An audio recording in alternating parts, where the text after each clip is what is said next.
मित्रों नमस्कार। मैं एडवोकेट सुवेंदु जयपुरियार अपने इस चैनल जयपुरियार लॉ क्लासेस पर पुनः एक बार आपका स्वागत करता हूँ। मित्रों, जैसा कि आप लोगों को पता है कि भारत में 1 जुलाई 2024 से हमारे जो आपराधिक कानून हैं वो बदल दिए गए। खासकर कर 3 आपराधिक कानून बदल दिए गए। पहला कौन सा? पहला तो आप जैसा कि आपको पता है कि 1 जुलाई 2024 के पहले सीआरपीसी था, प्रोसीजरल जो लॉ था, वह लॉ प्रोसीजर जो था वो सीआरपीसी था। उसके जगह पर भारतीय नागरिक न्याय संहिता को लागू कर दिया गया। दूसरा आईपीसी, इंडियन पिनल कोड, इसके जगह पर लागू कर दिया गया है भारतीय न्याय संहिता। और तीसरा जो लागू किया गया है वह है इंडियन एविडेंस एक्ट के जगह पर भारतीय साक्ष्य संहिता। ये 3 कानून जो हैं वो 1 जुलाई 2024 से लागू हो गए हैं और इसके आधार पर एफआईआर भी लॉन्च हो रहे हैं, ट्रायल भी चल रहा है, इन्वेस्टिगेशन भी इसके आधार पर ही हो रहा है। यद्यपि मुझे अब वीडियो पहले बनाना चाहिए था, लेकिन जैसा कि मैंने आप लोगों को पहले ही बताया कि व्यस्तता के कारण मैं काफ़ी कम वीडियो इधर अपलोड कर रहा था, लेकिन अब मैं इसको रेगुलर करने जा रहा हूँ। जो भी यह जो संहिता है, तीनों संहिता है, उसके सारे प्रोविजंस को मैं धीरे-धीरे कर एक-एक कर अपलोड करता चला जाऊँगा। लेकिन आज जो मैं बताने जा रहा हूँ, वह सबसे अहम चीज़ है, वह है सीआरपीसी के बारे में और भारतीय नागरिक सुरक्षा संहिता के बारे में कि उनमें मेजर चेंजेस क्या-क्या आए और क्या-क्या चेंजेस नहीं आए, क्या-क्या इंट्रोड्यूस किया गया, ठीक है? तो इसको मैं कुछ अपना जो अलग-अलग हेड्स में आपको बतलाने की कोशिश करूँगा। सबसे पहला तो इसमें इसका उद्देश्य क्या है, जो भारतीय नागरिक सुरक्षा संहिता है या फिर जो तीनों संहिता लागू किए गए उसका पर्पस क्या है, तो उसका उद्देश्य क्या है। दूसरा कि क्या-क्या चेंजेज नहीं आए, क्या-क्या चेंजेज नहीं आए, दूसरा हेडिंग जो होगा वह क्या-क्या चेंजेज नहीं लाए गए, ठीक है ना, जो एज इट इज रखा गया है। कुछ ही परिवर्तन हुआ है, जैसे 20% परिवर्तन हुआ, 80% एज इट इज है। तीसरा, उसमें क्या-क्या की चेंजेज लाए गए। चौथा, इसमें क्या-क्या जोड़ा गया और पांचवा, इसमें क्या-क्या हटाया गया। इन सारे चीज़ों की मैं चर्चा आज करने जा रहा हूँ। ये पूरा वीडियो बहुत ही महत्वपूर्ण है। पूरे जो भी क्रिमिनल लॉयर हैं, चाहे वह जूनियर हैं, चाहे वह सीनियर हैं, प्रैक्टिसिंग लॉयर जो भी हैं, या फिर जो ऐसे कॉमन व्यूअर हैं, जो जानकारी के लिए हमारे चैनल को देखते हैं, उन सब के लिए यह बहुत ही इम्पोर्टेंट है, क्योंकि अब आगे से यही सारे प्रावधान जो है वह लागू रहेंगे और इन सब से ही आप लोगों का पाला पड़ेगा। अब क्या है, जो नया भारतीय नागरिक सुरक्षा संहिता लाया गया है, उसमें 531 सेक्शंस हैं, ठीक है ना, 531 सेक्शंस हैं। आप लोगों को पता है कि सीआरपीसी में 484 सेक्शंस थे, जिसमें कि एक को रिपील कर दिया गया था, तो 483 सेक्शंस थे। बाद में उसमें कुछ-कुछ और जोड़े गए, तो जब जोड़कर उसमें 528 सेक्शंस हुए। बाद में बहुत सारे अमेंडमेंट्स आए, तो उसमें कुछ-कुछ सेक्शंस को जोड़ा गया, ठीक है। जैसे 41 की जगह के साथ-साथ 41A को लाया गया, तो वह सारे को जोड़कर 528 हुआ। लेकिन अभी वर्तमान में जो भारतीय नागरिक सुरक्षा संहिता लागू किया गया है, उसमें 531 सेक्शंस हैं, ठीक है। अब इस पूरे सेक्शंस में और पूरे जो संहिता है, उसका की पॉइंट क्या है जानिए। कहाँ-कहाँ पर चेंजेज लाए गए और क्या-क्या इंट्रोड्यूस किया गया। जैसे हम एफआईआर की बात करें, तो एफआईआर में काफ़ी चेंजेज आया है, इसकी चर्चा मैं अभी करूँगा। फॉरेंसिक इन्वेस्टिगेशन को इंट्रोड्यूस कर दिया गया है, ठीक है ना। फॉरेंसिक इन्वेस्टिगेशन को अब ज़्यादातर मैंडेटरी बनाया गया है। एविडेंस कलेक्शन की प्रक्रिया जो थी, उसको सुगम बनाया गया है और बहुत ही ट्रांसपेरेंट बनाया गया है। इसके अलावा पुलिस कस्टडी की चर्चा की गई है, उसमें भी परिवर्तन लाए गए हैं। ट्रायल्स को टाइम बॉन्ड कर दिया गया है, जो यह कहा जाता था कितने केसेस पेंडिंग है, उन सारी चीज़ों को टाइम बॉन्ड कर दिया गया है। जुडिशियल रिफॉर्म्स लाए गए हैं, कुछ वल्नरेबल ग्रुप्स है उसकी चर्चा की गई है और विक्टिम सेंट्रिक रिफॉर्म को लाया गया है। अब मैं आता हूँ विक्टिम सेंट्रिक रिफॉर्म क्या है। सबसे पहले तो मैं आपको ये बतला दूँ कि ये जो पूरा हमारा जो संहिता है वह जो है वह सिटीजन सेंट्रिक है, सिटीजन सेंट्रिक है, जिसमें कि नागरिकों को, भारतीय नागरिकों को न्याय कैसे मिले बात को का ध्यान रखा गया है। दूसरी चीज है कि उन्हें प्रोसीजर से, जो क्लमजी प्रोसीजर्स हैं, जो लेंदी प्रोसीजर्स हैं, भारी भरकम प्रोसीजर्स थे, उससे मुक्ति दिलाने का प्रयास किया गया है, जिससे कि भारतीय नागरिकों को जल्दी से जल्दी न्याय मिल सके। इस बात का ध्यान रखा गया है कि जो कहा जाता था जस्टिस डिलेड जस्टिस डिनाइड, तो इस चीज को खत्म करने की कोशिश की गई है। अब स्पीडी ट्रायल की बात कही गई है और टाइम बाउंड ट्रायल की बात की गई है और टाइम बाउंड केसेस को खत्म करने की बात कही गई। तो पूरी हमारी जो संहिता है, तीनों संहिता है, वह पूरी तरह से नागरिक केंद्र है, नागरिक के वेलफेयर को ध्यान में रखकर बनाया गया है। इसमें ब्रिटिश कानून की तरह नहीं है कि पनिश करना ही पर्पस है, यह नहीं है।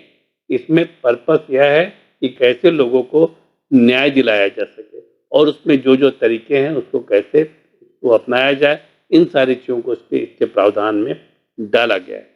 अब मैं आता हूं कि मेजर चेंजेज क्या क्या लाए गए हैं, परिवर्तन क्या क्या लाए गए हैं। तो सबसे पहले मैं आपको बता दूं, सेक्शन 15 की बात करूं, सीआरपीसी का सेक्शन 21 था यह, जिसमें कि परिवर्तन लाया गया है। यह सेक्शन 15 अब हो गया है। बीएनएसएस का, भारतीय नागरिक सुरक्षा संहिता का, यह सेक्शन 21 है। सीआरपीसी का सेक्शन 15 है और सीआरपीसी का सेक्शन 21 था।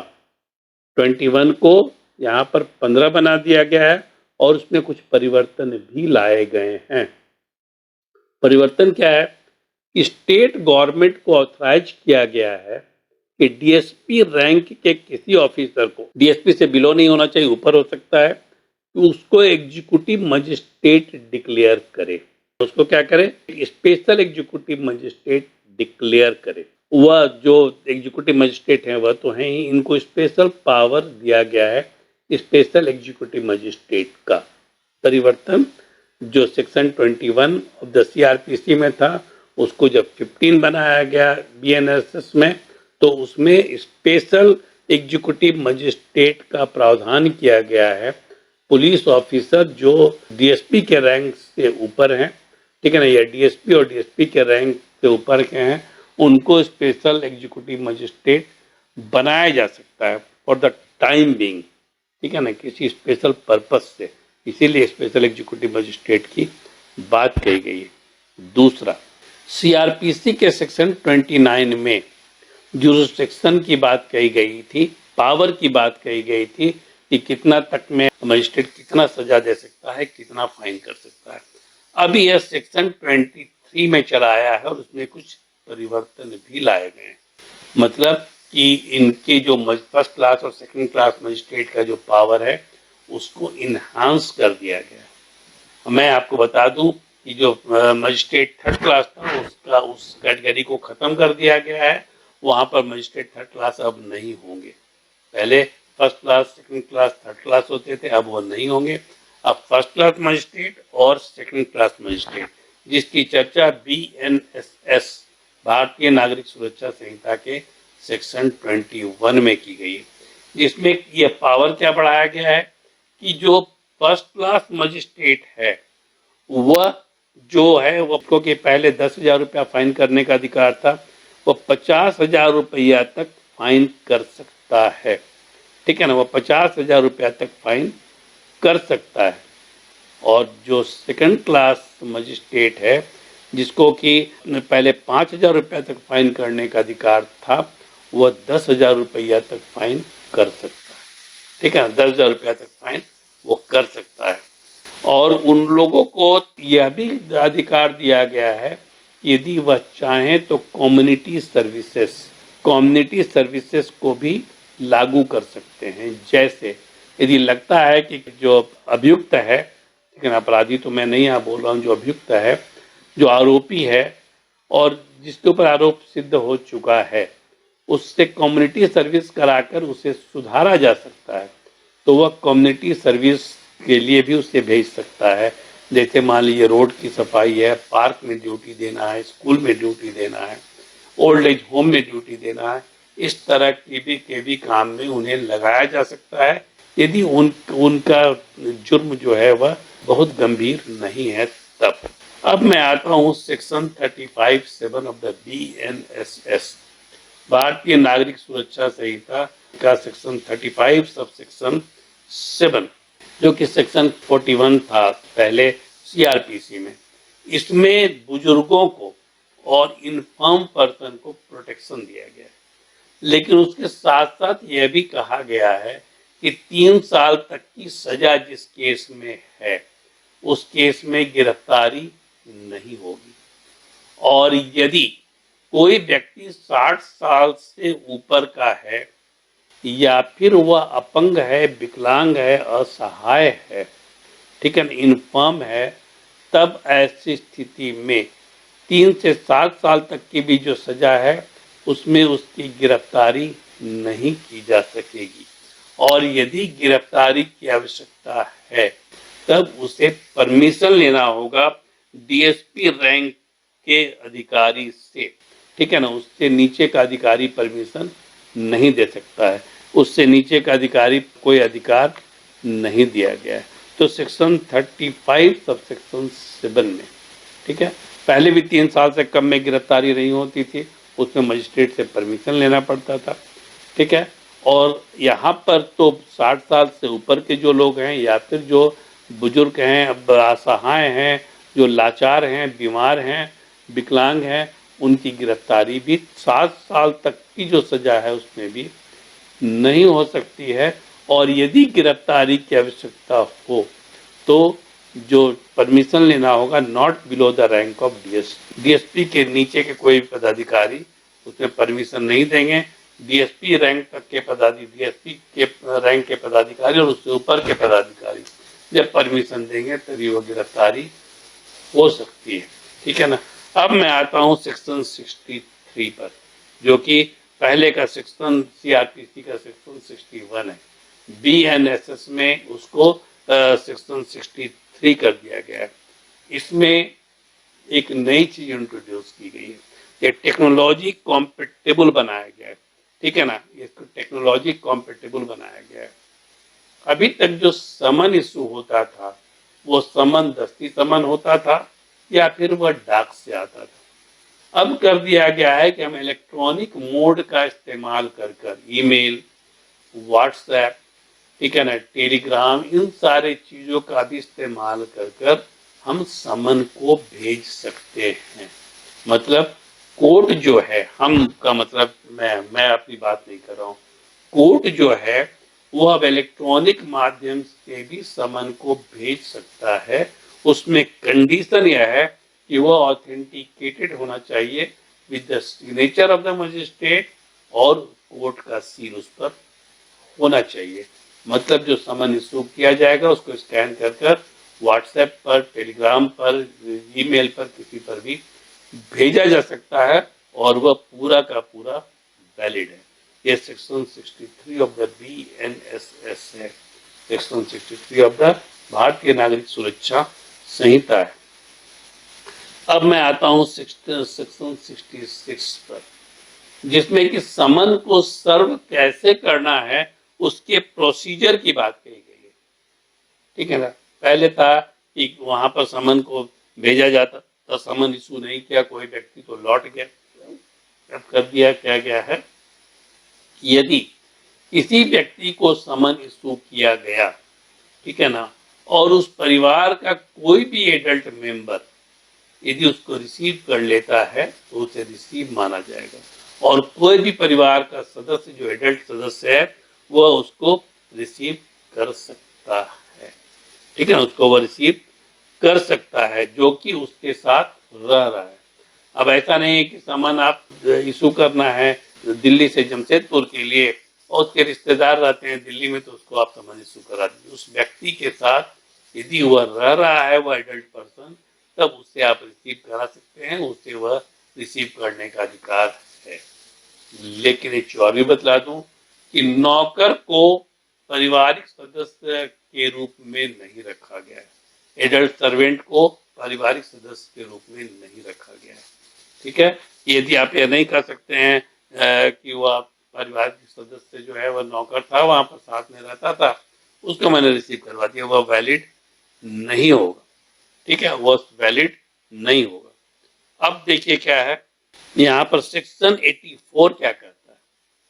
सेक्शन 84 जो कि सेक्शन 82 था, जो प्रोक्लेम्ड ऑफेंडर की बात करता था, भगोड़ा, जिसको कि परमानेंट भगोड़ा घोषित कर दिया जाता था।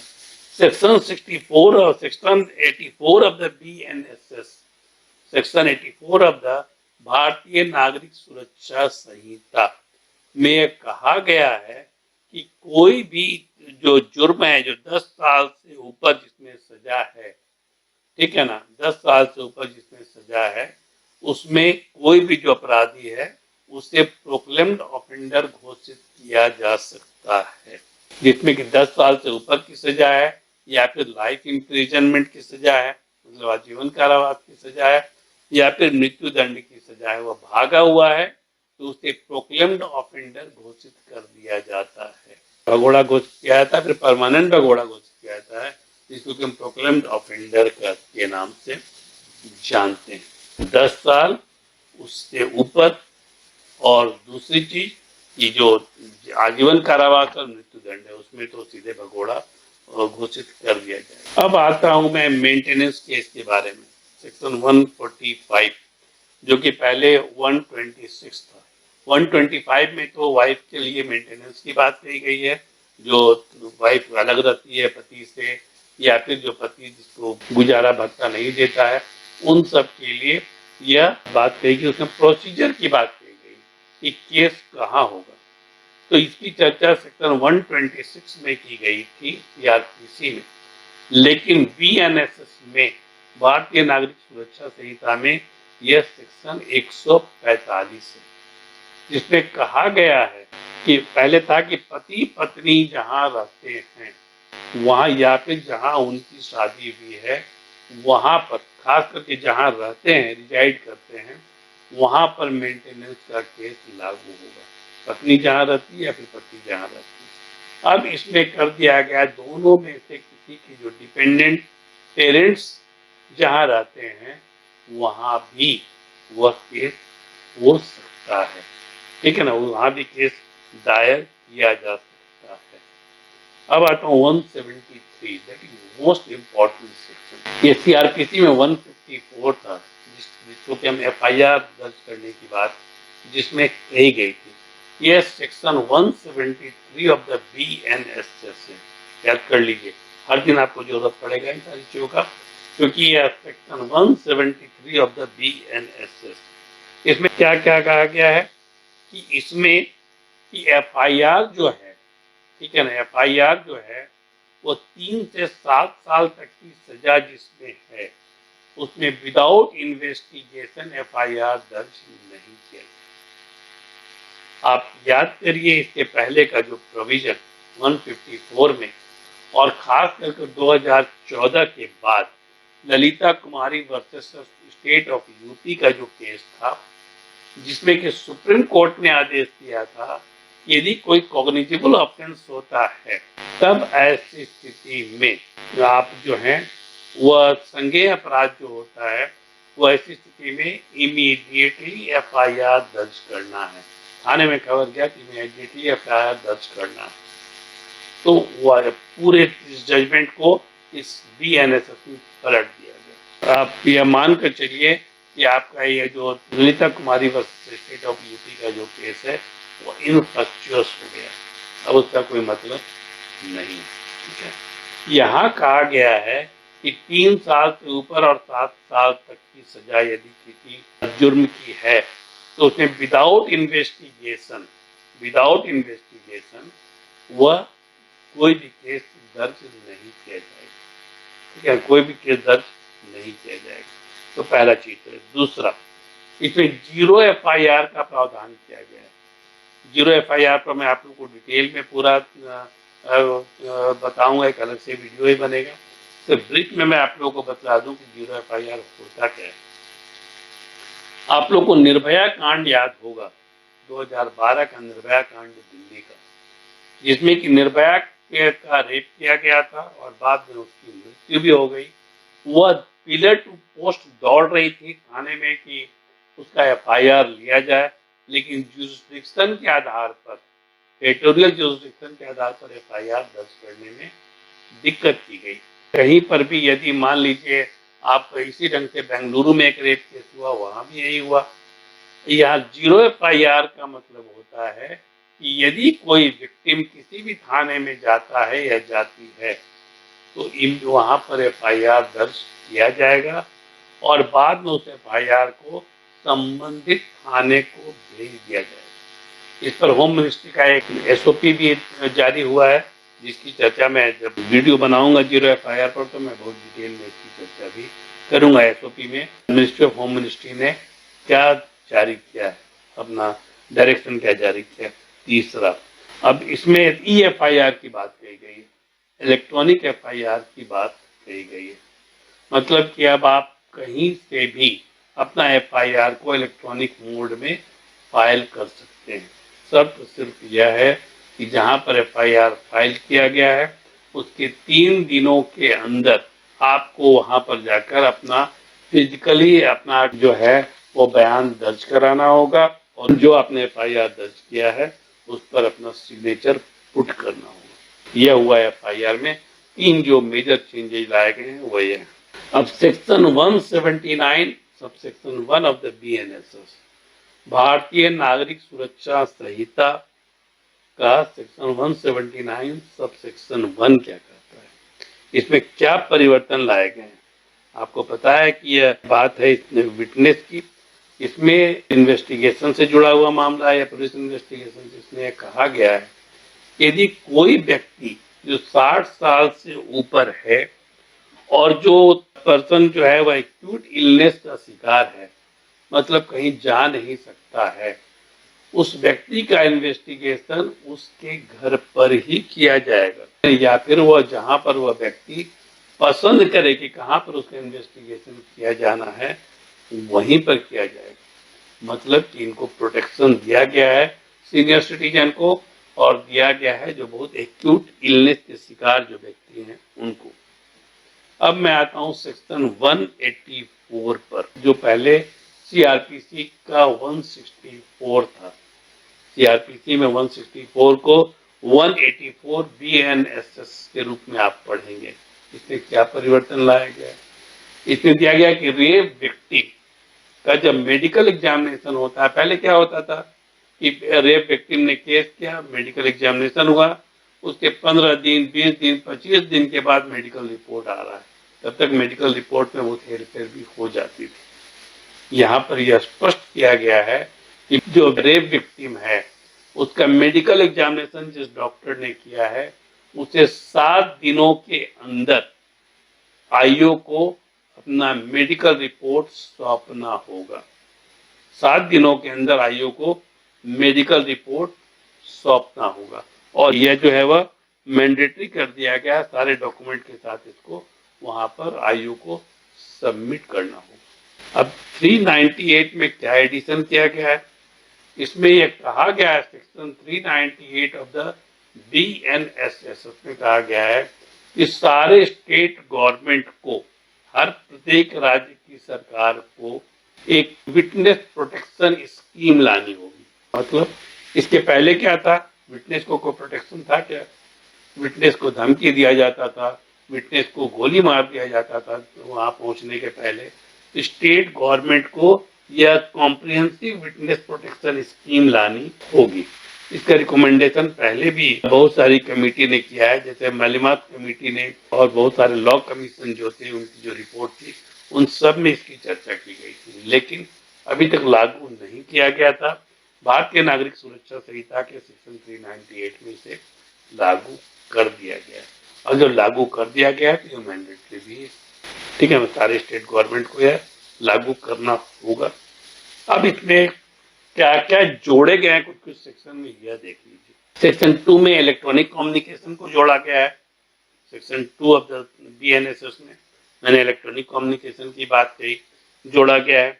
दूसरा सेक्शन 105 ऑफ द बीएनएसएस में कहा गया है कि सर्च और सीजर ऑपरेशन पुलिस के द्वारा चलाया जाता है तो उसकी वीडियोग्राफी होगी। सेक्शन 105 उसकी वीडियोग्राफी होगी और साथ ही साथ जो भी विटनेस है उनका सिग्नेचर भी मैंडेटरी होगा। वीडियोग्राफी भी मैंडेटरी है और जो विटनेस हैं जो वहां पर खड़े हैं साथ में देख रहे हैं उनका सिग्नेचर भी मैंडेटरी होगा। यह सेक्शन 105 ऑफ द BNSS में कहा गया। और सेक्शन 107 ऑफ द BNSS भारतीय नागरिक सुरक्षा संहिता का सेक्शन 107 में कहा गया है कि यदि कोई व्यक्ति भगोड़ा है तब उसके खिलाफ में एक्स पार्टी ट्रायल होगा और एक्स पार्टी जजमेंट भी होगा। पहले क्या होता था, अभियुक्त भागा हुआ है तो उसका ट्रायल ही शुरू नहीं होता था, उसमें केस 10 साल 15 साल 20 साल लटका हुआ। अब यदि वह भागा हुआ है, प्रोक्लेम्ड ऑफेंडर यदि वह है तो उसके खिलाफ ट्रायल भी चलेगा और एक्स पार्टी जजमेंट भी सुनाया जाएगा। यह भी मैंडेटरी है। अब इसमें सेक्शन 176 में क्या कहा गया है, यह सेक्शन 157 है, इन्वेस्टिगेशन का पार्ट है। इसमें जहां पर 7 साल और उससे अधिक की सजा है जिस केस में, वहां पर फॉरेंसिक इन्वेस्टिगेशन को मैंडेटरी बना दिया गया। मतलब 7 साल से ऊपर की यदि सजा है तो इन्वेस्टिगेशन के समय पूरी फॉरेंसिक टीम वहां पर जाएगी। अभी आप देखते होंगे मर्डर केस में फॉरेंसिक टीम जाती है, ठीक है, वह पूरा इन्वेस्टिगेशन करती है। 7 साल से ऊपर की जो भी सजा वाला केस है वो सब में फॉरेंसिक टीम जाएगी और फॉरेंसिक इन्वेस्टिगेशन को इम्पोर्टेंट बना दिया गया। सेक्शन 258 ऑफ द BNSS क्या कहता है, section 258 of the BNSS CRPC का सेक्शन 235 में परिवर्तन लाया गया है और बहुत ही रिवॉल्यूशनरी परिवर्तन है। ये कहा जाता है कि केसेस पेंडिंग रहते हैं कोर्ट में, उससे मुक्ति दिलाने का प्रयास है, जिसमें यह कहा गया है कि कोई भी केस जिसमें कि एक्विटल यदि करना है या कन्विक्शन करना है तो उसका जजमेंट आर्गुमेंट खत्म होने के 30 दिनों के अंदर सुना देना। पहले क्या होता था, जजमेंट के लिए लटका हुआ है, रिजर्व कर दिया गया। अभी भी आप सुनते होंगे जजमेंट रिजर्व है, जजमेंट रिजर्व है, 6 महीना साल भर कितना दिन तक रिजर्व है ये पता नहीं है। अब यदि एक्विटल हुआ है या फिर कन्विक्शन हुआ है तो 30 दिनों के अंदर उसका जजमेंट उसको प्रोनाउंस करना है जज को। विशेष परिस्थिति में उसे 45 दिन के लिए ही मात्र बढ़ाया जा सकता है। विशेष परिस्थिति में उसे मात्र 45 दिन के लिए ही बढ़ाया जा सकता है। मतलब 75 दिनों में किसी भी हालत में जो जज उनको जजमेंट सुना देना है। और 45 दिन जो समय वह यदि लेते हैं तो उसे उनका वैलिड रीजन भी देना पड़ेगा कि क्यों 45 दिन का समय लिया गया। अब सेक्शन 346 क्या कहता है, यह भी बहुत रिवॉल्यूशनरी सेक्शन है BNSS का, जिसमें डे टू डे ट्रायल की बात कही गई है। सारे केस में डे टू डे ट्रायल नहीं, सेक्शन 64, 65, 66, 67, 68, 7 और 71 ऑफ द भारतीय नागरिक संहिता, भारतीय न्याय संहिता का जो सेक्शन है 64, 65, 66, 67, 68, 70 और 71 भारतीय न्याय संहिता का ये सारे सेक्शन है। इसका ट्रायल जो है वह डे टू डे बेसिस पर चलेगा और 60 दिनों के अंदर ये ट्रायल को खत्म करना है। अब 60 दिनों के अंदर ये ट्रायल खत्म हुआ और 30 दिनों के अंदर जो है वह आपको जजमेंट भी सुनाना है, तो 90 दिन, मैक्सिमम 45 दिन और आप बढ़ा सकते हैं 135 दिन। 135 दिनों में तो आपको न्याय मिलना ही मिलना है।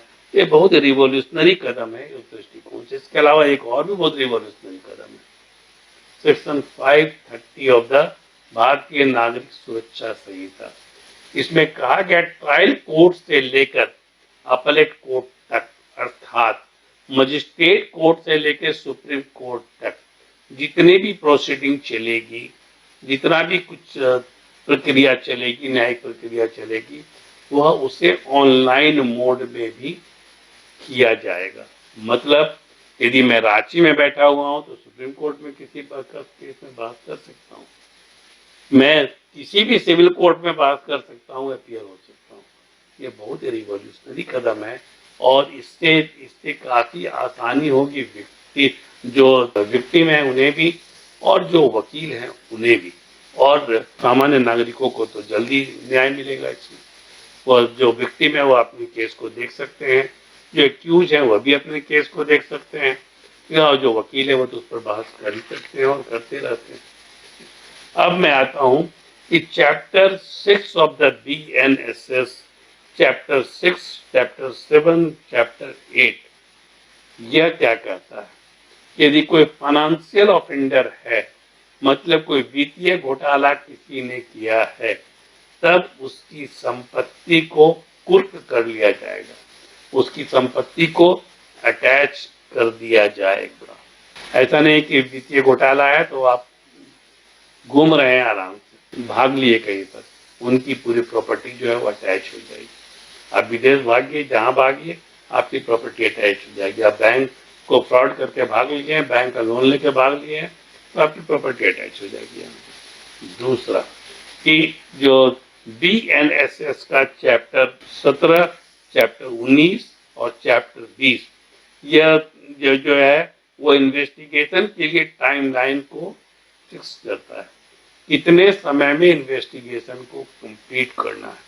ये पूरा अलग अलग चैप्टर, इसको अलग से मुझे इसका क्लास, इसके अलग से मुझे वीडियो बनाना होगा।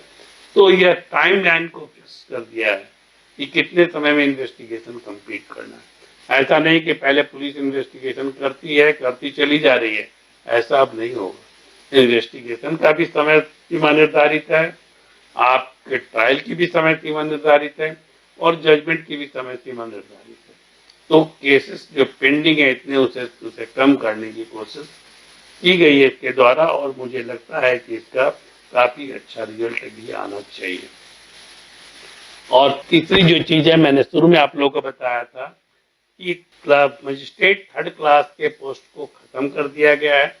तो मजिस्ट्रेट थर्ड क्लास और असिस्टेंट सेशन जज के पोस्ट को खत्म कर दिया गया। अब ये इस नाम का कोई भी पोस्ट नहीं होगा, ये दोनों पोस्ट खत्म हो गया। मजिस्ट्रेट थर्ड क्लास और असिस्टेंट सेशन जज का पद खत्म हो गया।